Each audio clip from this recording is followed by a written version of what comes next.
Okay, we're going to go ahead and move to our afternoon program. I'm not sure if any of the rest of you, maybe in the afternoon, we might want to amp the music up a little bit. Maybe we'll be ready for some Backstreet Boys by mid-afternoon, just saying. So we have talked this morning about some of these programmatic priorities of AgriNovus and some of the things that we think are most important to the success of the ag bioscience economy. And one of those, you heard it through even a number of the different panels and the other speakers, people, people, and people. In fact, I think in some of the earlier comments, it was stated over and over and over to really emphasize the importance of talent and 21st century talent in this space. One of the great things about AgriNovus, you'll hear a little bit about this later in another session, we are a part of a pretty unique organization called the Central Indiana Corporate Partnership. That means that AgriNovus doesn't really sort of sit independently out there sort of on its own. We actually are part of a much larger organization that touches on other parts of the Indiana economy and also has inside of it very significant talent and workforce development initiatives. One of those partners is Ascend Indiana.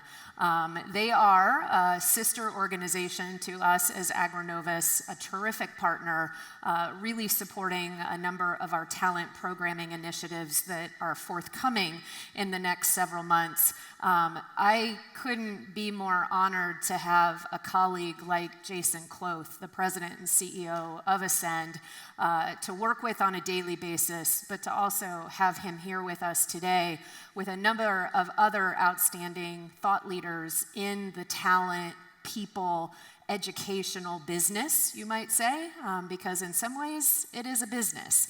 And this group of folks are going to talk about talent and future talent needs and opportunities and probably even toss some challenges our way of addressing future ag bioscience people needs. So please join me in welcoming Jason, who will also introduce our distinguished panelists. Come on out, guys.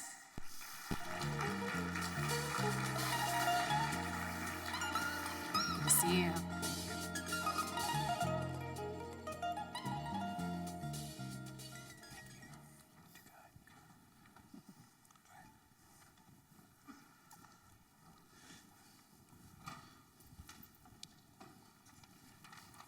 Well, I just want to start by thanking Beth.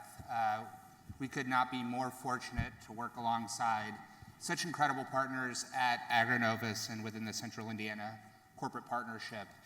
In terms of how we're going to spend our time today on this panel, we'll be thinking about the talent renaissance, which at its core is a shift in the nature of jobs and the required skills for employment within the ag bioscience sector. National studies suggest that traditional or core agricultural jobs are declining, but the jobs that are being created now transcend industries, becoming increasingly tech-enabled, including computer science, engineering, data scientists, informatics, etc. A recent Techonomy study noted that for Indiana to be a global hub in ag bioscience innovation, we must focus on talent. AgriNovus has created a Gen Z-focused talent initiative. Specifically, they've designed a tool for enabling student career exploration. It's called Field Atlas, and it will launch in early 2020. At this time, we'd like to give you an early look at Field Atlas.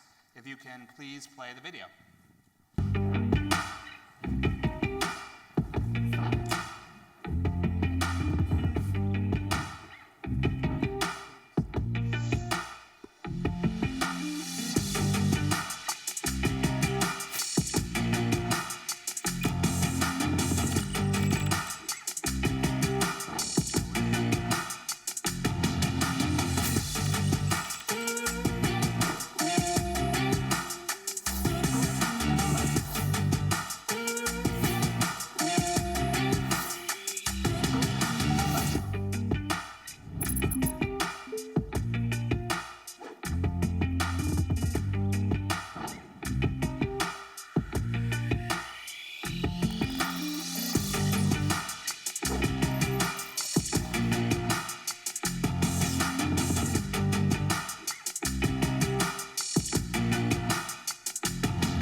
wonderful. All of our panelists and their organizations have actually had the opportunity to participate in the development of Field Atlas. And we at Ascend and at AgriNovus believe that these types of collaboration between the K-12 school system, higher education institutions, and employers are essential for building the pipelines we need to meet employer demand and drawing more talent into the ag bioscience sector.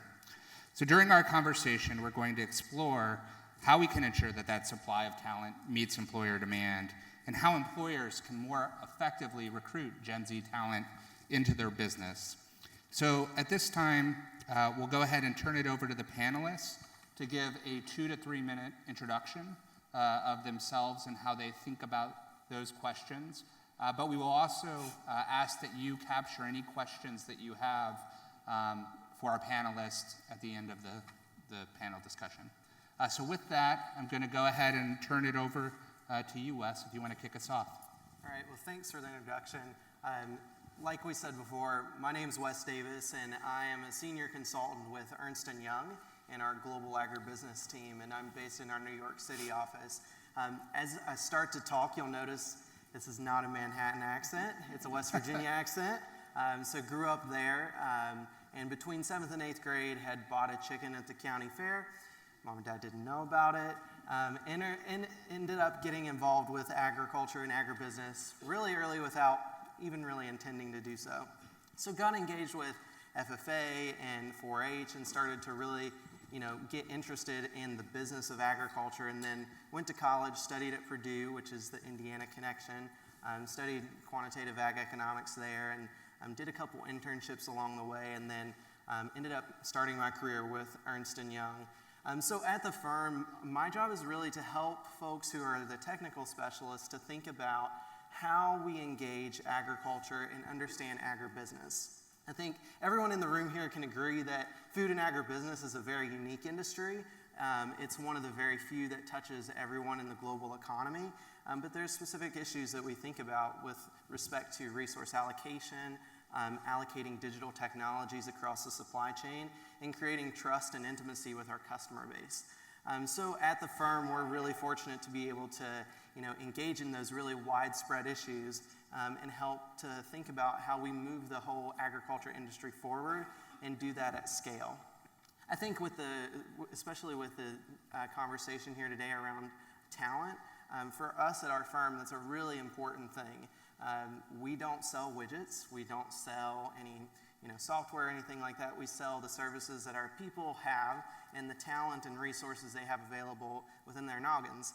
So when we're thinking about how we develop people, it's a really important question because that's our only factor of production.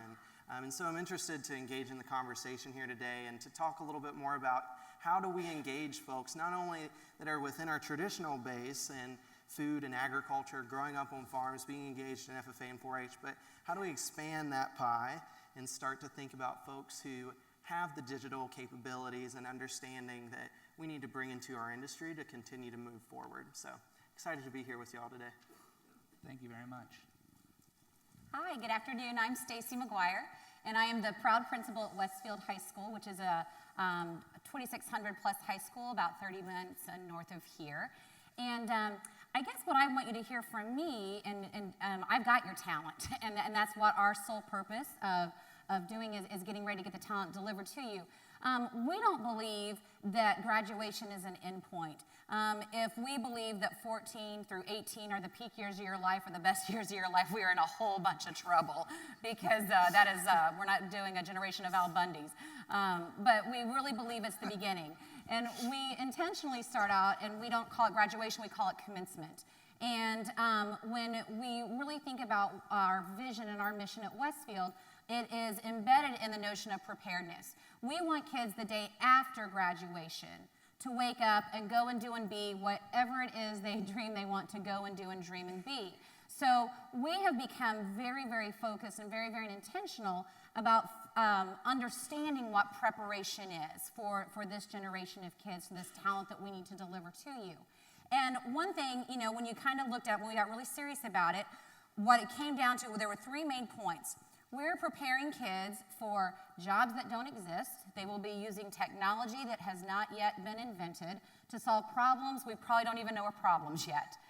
They are also going to be expected to compete and thrive in a global economy amidst ever-changing developing nations and technology and artificial intelligence. And because we are a people business, you don't want to put a bunch of jerks out there. We actually want to make good human beings. So we want to make sure that our graduates and our kids, our talent, that they're good people, that they're healthy, they're well balanced. I don't know if you have teenagers or if you've seen on the media, there's this thing called depression and anxiety, and people are stressed out. We want our kids to be able to cope and handle those things. So we want well-balanced, healthy citizens with a good heart for service and leadership that can adapt and thrive in this ever-changing, fast-paced, secular, isolating, world that we are kind of creating right now. So easy, right? That should not be any problem at all, and I've got 4 years to do it. So how we've looked at solving this problem or how to get our kids best prepared, not a problem or challenge, would be we've really focused on skills. We had a major shift happen, and I can tell you after 17 years as a high school principal, shift happens a lot in a high school. So our big shift in thinking was it's no longer up to us to just deliver content. We are going to shift that, and we are going to deliver content. We're going to use content to build skills in our kids. Skills that are transferable across disciplines, skills that are transferable and be able to be developed as you go through life. So that's really what we're working on. We build skills in 3 major areas: academically and literacy, critical thinking, and innovation. And we also develop those non-cognitive skills in terms of self-awareness, management, or self-management, and employability. You want kids, or you want workers, or you want students at the next level that not just have those academic pieces, but they are dependable, they have some grit, they are collaborative, they are good team players, they're self-disciplined. So really working to do that. So one piece as we really got into doing that, another shift that happened was as we were talking with kids about being prepared for the day after, we have a thing called +2. So it is the notion that every kid leaves with a plan for their next 2 years, the +2. And as we were talking with kids, all of them would say, I want to go to college, I want to go to college, I want to go to college. Fabulous. About 89% of them were saying that. They could tell us where they wanted to go to college, but they could not tell us why they wanted to go to college. So again, we had to make another major shift in preparing these kids for the day after graduation. And so then the conversations became, we really need to do a good job of connecting kids to a passion and their interest, as well as a purpose. And then how does that relate to something they can do later in terms of a career? So we will deliver quality academic programming. We'll provide early access to college credit through AP and dual credits and all of those things. We do industry certifications. But we also want to provide our students with individualized career-specific experiences so they see how all of that connects together, that these aren't in isolation. And that's really kind of what we're working towards. And again, as we have gone down that road, our motto now is all roads lead to a career. And that's kind of what we want all of our kids to think about. So all of our academic programming, if this is a course that you're taking and you like it, awareness of careers that are surrounded by that. This is a passion or an interest I have. Here's careers that are connected to that. Here's a purpose. Here are things that you can work in your life to serve and do those things. So that's really kind of, again, the big shift that we've had is all roads lead to that career piece. So that, again, hopefully when, and I will say this other thing, we are absolutely educating a generation of innovators. These kids are driven and excited about ideas and new solutions and creativity. And so, again, trying to increase that natural curiosity and excitement, not stamp it out of them through like traditional education, but develop that piece along with, again, comprehensive academic programming that builds skills, along with non-cognitive pieces that connect with their passion and purpose to specific careers. What we're hoping to deliver to you as future employers and post-secondary institutions are just exceptional graduates that are excited and prepared for the opportunities to discover their future. Thank you, Stacy.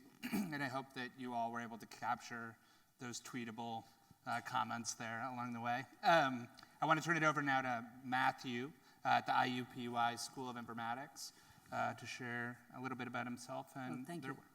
Well, Stacy, I think you said everything that I wanted to say. Thank you. That's wonderful. Mathew Palakal, I'm the Senior Executive Associate Dean of the IU School of Informatics and Computing at the IUPUI campus. So the School of Informatics is the first in the country, established 20 years ago. And after 20 years, people still ask, what is informatics?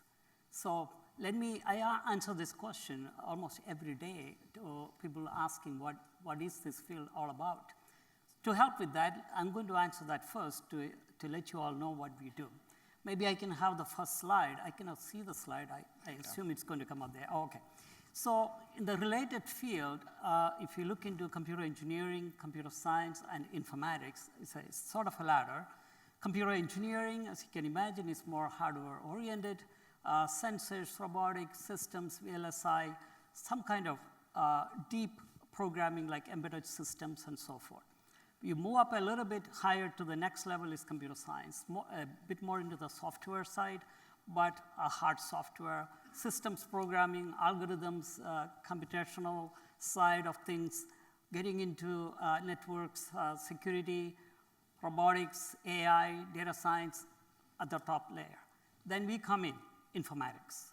So informatics is all about how technology connecting with the people. So we are on the top layer on this ladder, and if you can see some of those keywords in informatics, the most important one being human-machine symbiosis. So if you listen to the morning sessions, various parts, you see these days there are devices and systems, big and small, all need to connect, work with humans, with people. That's so important as we look at any industry verticals that we are considering. The Z generation, they would want to work with only some things that are really small and they can get things done quickly. That is what this human-machine symbiosis used to be called human-computer interaction, but that has changed to human-machine symbiosis because that machine can be small or big.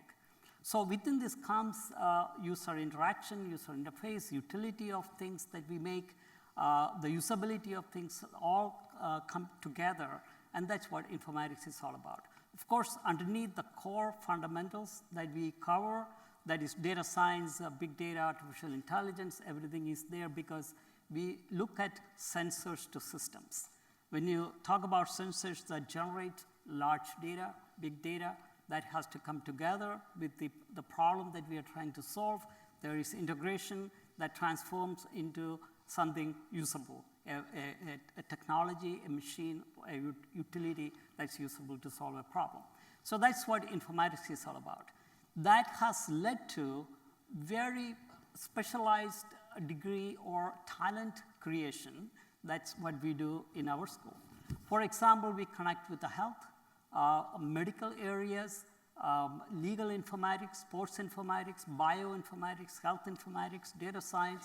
These are the kind of degree programs that we offer along with the talent that is now needed in the industry. So we call it the various types of industry verticals. So today I'm asking, there is a field that we should create called Ag Tech Informatics. So that's my dream at the end of the day. Hope that's going to happen. Our school, the School of Informatics and Computing, is the right place for that to happen, where we work with the other industry verticals in producing this talent. One thing about our school, compared to many other higher ed in other traditional degree programs, like in biology, chemistry, or other areas, we continue to evolve, reinvent, and invent. As the technology changes and as the industry evolves, we have to evolve with that. So new programs come up, new degree programs come up. We are very much workforce-centric. Our students are employed. Most of them get offers from multiple channels, high-paying salaries, because there's a huge demand for such talent. So we are proud of that because, one would say, well, we are focusing on workforce creation and all that, which is great because the technology and how the problems we solve that is addressing the industry needs. That's what we are all about. So with that, I think this is a great forum for School of Informatics and Computing in talent creation, and this summarizes many of the discussions that we heard this morning. Underneath that core is us, informatics. So with that, I thank you. I'm happy to be here today. Perfect, thank you. I Drew. couldn't have said that. Thank you, Jason. It's a pleasure to be here today. Thank you for the invitation. As Jason mentioned, I'm Drew Ratterman. I'm with Corteva Agriscience. And when I think about a renaissance, I think about an awakening. And the Agriscience's predecessors had an awakening several years ago, mostly driven around the generational change in its workforce. And it really forced us to become more focused on attraction, development, and retention of talent. And so my role for about the last 10 years has been focused on that in the ag sector, working with universities and partners you might expect to bring talent into our organization, develop that talent, and retain that talent. But we've had a second wave of awakening or renaissance of recent. We went through a merger of DuPont, Dow, and Pioneer, and really the way each other's organizations, what they needed, what they were doing, what development efforts they had, their marketing efforts, it made us look differently at the talent that we needed in order to fulfill our destiny. Subsequently, Corteva spun, and now under a new lens of being a standalone ag company that is on the street and being traded, there's investor expectations and hurdles that have to be met. And again, that brings a whole new awakening of where we get and where we get investment and where we get investment dollars to fuel our innovation and our product line. And again, that's created a new awareness of the talent that we look for. And so I think about informatics. I think about, in fact, when I think about the Renaissance, I think about Italian painters having a clearer picture of the world around them. And I think that's what's happening exactly in agriculture, that we're using information technology and just technology in general to get a clearer picture of how we can improve food production, yield, and gains. And so the skills that we need to fulfill that destiny, when I think about information technology, informatics, we've moved from agronomy and traditional plant breeding to genetics and biotechnology and other skill sets, along with things that we have always held valuable, which is the ability to make solid recommendations on farm in the stewardship of our products. So we partner with a lot of the same organizations and universities we always have, but we've had to create new partnerships in order to fulfill those needs of our organization. And when I think about employers like Corteva, they've had to do the same thing and really look for allied opportunities to bring talent into the organization. You talked about some of the statistics that would say that talent in ag is diminishing, and that's definitely true on farm. There are fewer farms and therefore fewer roles that come with that. But when you think about the technology that's wrapped around food production and the support then these larger farms need, it's creating all new opportunities. And one of the few times I saw all the land-grant ag colleges work together is there was an article that basically highlighted some of the reduction in ag positions. And almost in unison, there was a letter written by the deans of about 11 different universities that highlighted these blossoming areas of agriculture and to attract students through those universities and those colleges, because there's so much opportunity and not enough graduates to fill the need of the employer community. Wonderful. I think there are a couple really rich topics here that I want to explore a bit further. The first is just the ability and the awareness of these emerging career opportunities within ag bioscience. The second really is how does higher education and K-12 education come alongside employers to actually be aligning what it is that they're teaching to the needs of those employers. So what I'd like to do is kick it off with you, Wes, and learn a little bit more about how you navigated that labor market. You were obviously very informed as a national FFA officer and have had a very impressive career thus far. But how did you navigate that, and how well prepared did you feel that your peers were to navigate the ag bioscience labor market? Yeah, I think that's a really good question. So I'll fully admit I lived in an ag bubble for pretty much my whole life until I went and worked at a firm where there's really only 200 of us that do ag in a firm of 200,000. So very, very small group in a very large pool, right? I would say for me, one of the things that really helped me navigate and kind of figure out both directionally but also topically what I was interested in was internships and opportunities to engage employers at a college level.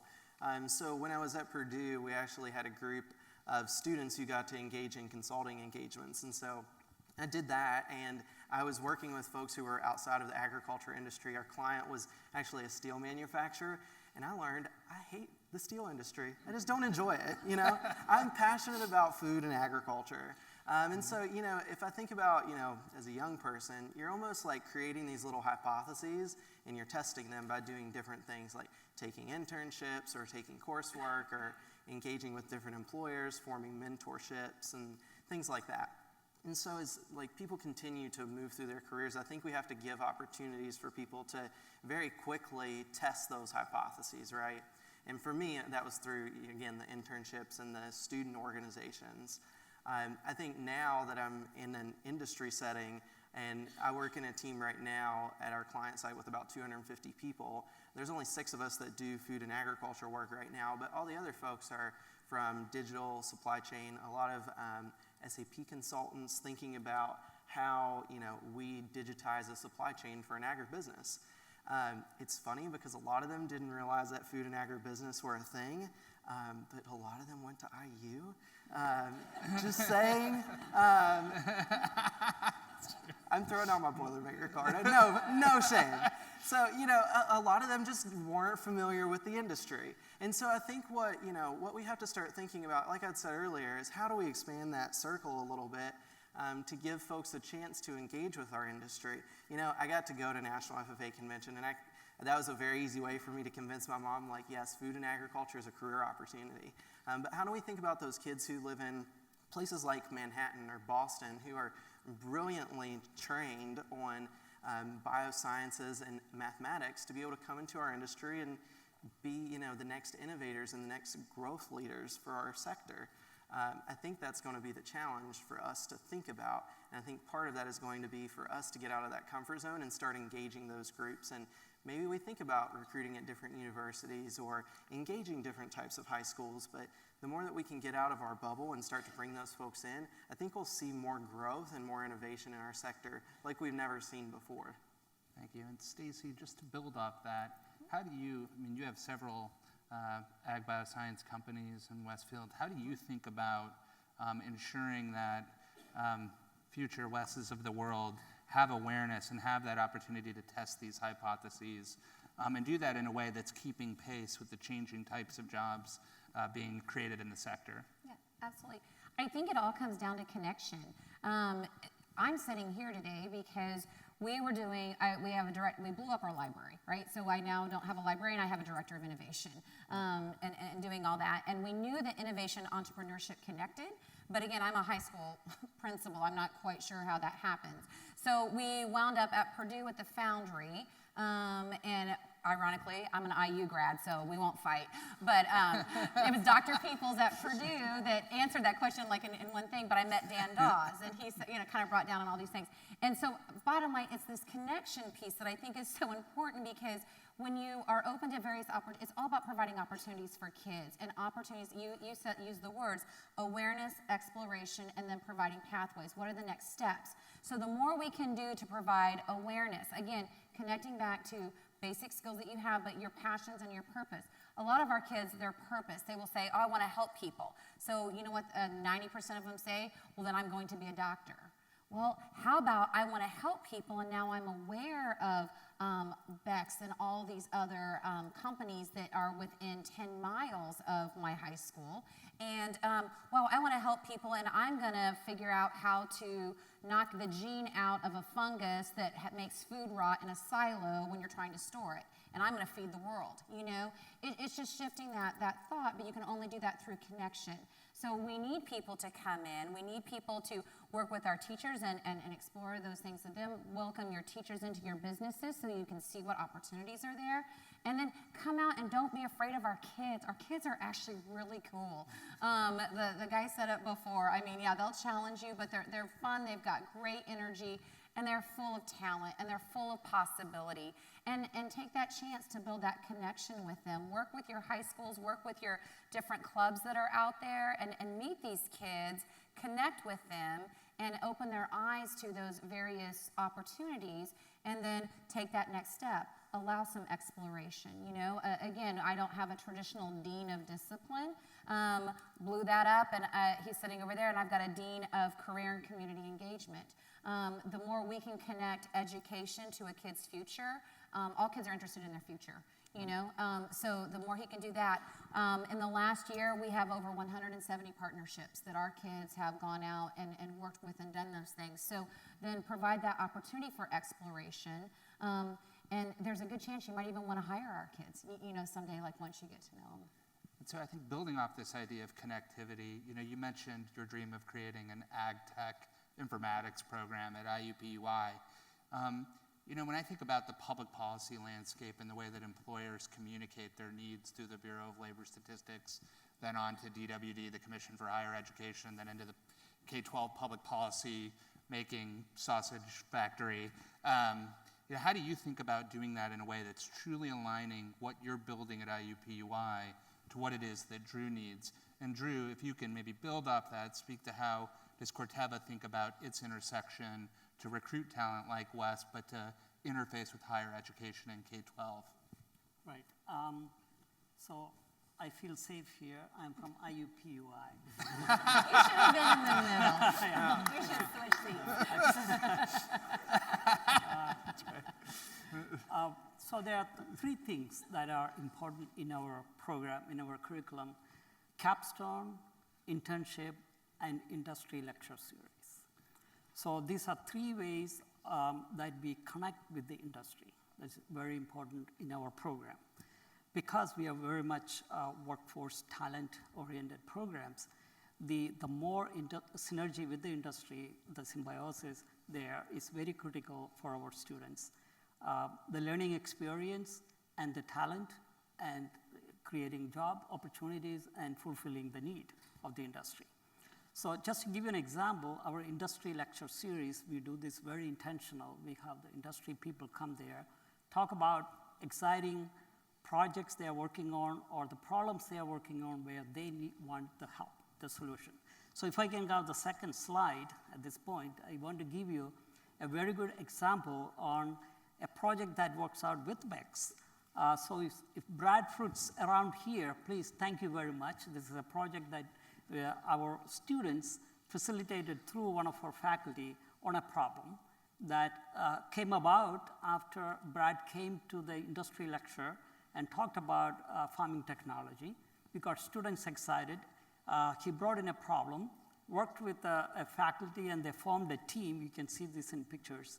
And that created so much excitement. They worked on it over the year and created the solution, designed, implemented. I believe there has been outcome. So we have many, many such stories that happens in our school, not just in this space, but also in other areas. So the capstone internships are a requirement for our students to graduate, so that we make it intentional again with the industry, so that linkage is there, that they are working with real world problems, and therefore they get to experience what it is like in the industry. So we continue to do that, and then there are things that we are looking into to facilitate or to accelerate or to address this more is off-ramp program. Off-ramp programs, of course, we have the traditional 4-year undergraduate, 2-year master's and PhD programs. But in addition to that, to address such needs, especially in the ag tech and all, one thing we are looking into thinking about doing is off-ramp. So you start on a program, an undergraduate degree program. The off-ramp is a cluster of core necessary set of courses that they take to meet the industry needs while working with the industry, because there could be a site in our space brought in by the industry, the data they bring in or the specialists they bring in there, and students work on it while they are going through this off-ramp program. So the advantage to this is, again, they will have the industry experience while they are pursuing this.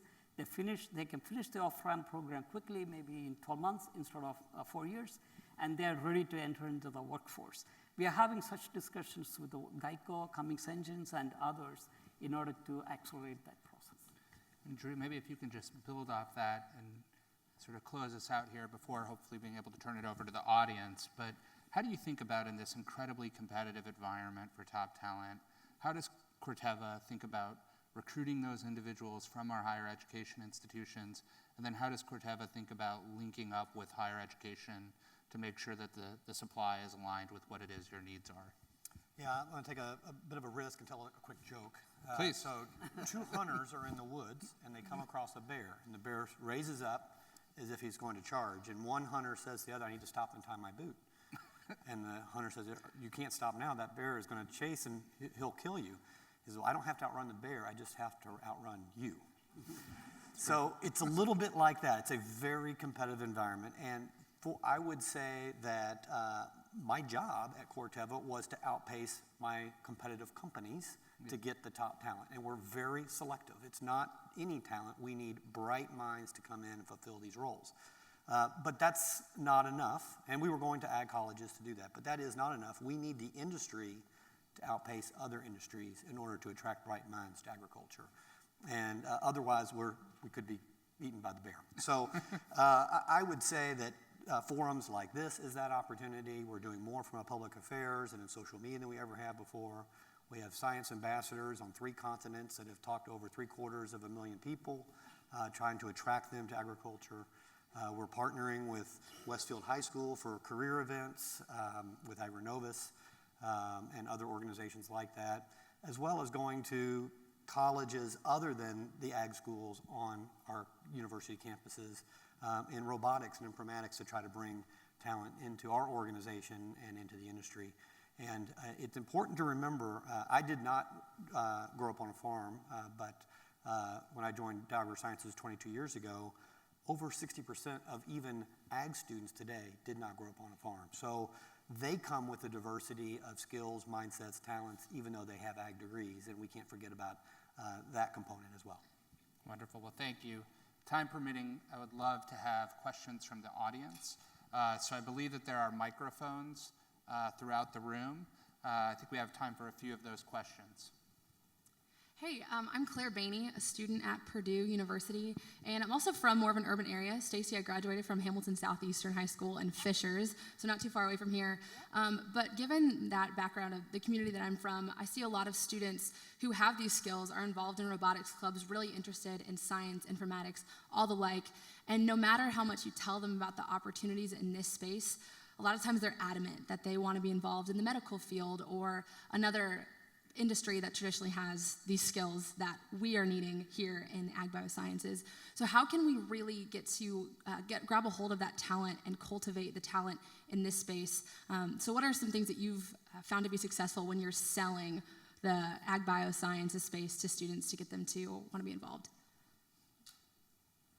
So I think that it really kind of comes back to getting them aware early on. And what we talk about a ton is helping them understand the job you have now may not exist 5 years from now, and there's going to be so many new jobs that we don't even know are possibilities yet. So it's helping them try to come back just a little bit in terms of these very traditional spaces and roles, and understand what it is about themselves, what it is about their interests, their strengths, their passions, where they really connect, that they can be open to those different ideas. You know, so we talk a lot about preparation, we talk about passion, we talk about purpose. The things that I haven't mentioned here is there's 2 other big pieces, pay and parents. So a lot of times, you know, we talk a lot about pay with our kids as well, because you have to get a return on investment for what you want to do. This is an exceptional point for your types of businesses, the thriving businesses, the different things that you're going to have, the innovation pieces, and all these new creative companies and whatnot. there can be a great return there on investment and for the kids to think about. But at our level, what I've also had to realize is since my kids are 14 through 18, right, we also have to get out to the parents. A lot of times a parent does not want to hear their high school principal say, I don't think your kid needs to go to college. And they'll say, what do you mean? My kid's not smart enough to go to college? And I'll say, my God, your kid's so smart, they don't need to go to college right now. They need to get out and work and have these opportunities, and I guarantee you somebody's going to pay for them to go to college.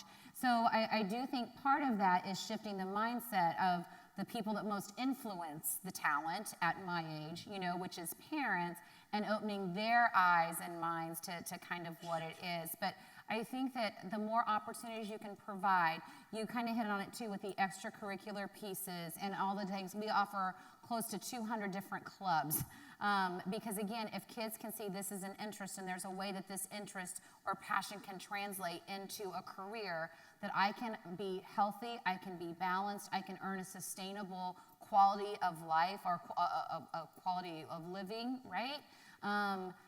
That means a lot to this generation. Just to add a little bit to that too, I think, the wellness piece is something that I think we kind of undersell in food and ag a little bit, to be honest.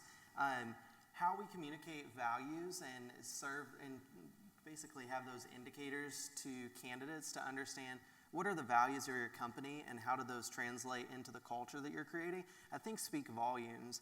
I know there's a lot of folks who, especially in other sectors, will market, gender parity, acceptance to sexual orientation groups and affinity groups within their company itself. And I think those are important things that folks who are especially my age are starting to look at to say, how do I create a whole wellness plan for myself around my job to not only have the income that I want and the job that I want, but also to have a community within your workplace too. I think that's something that we probably don't always think about as much as we could.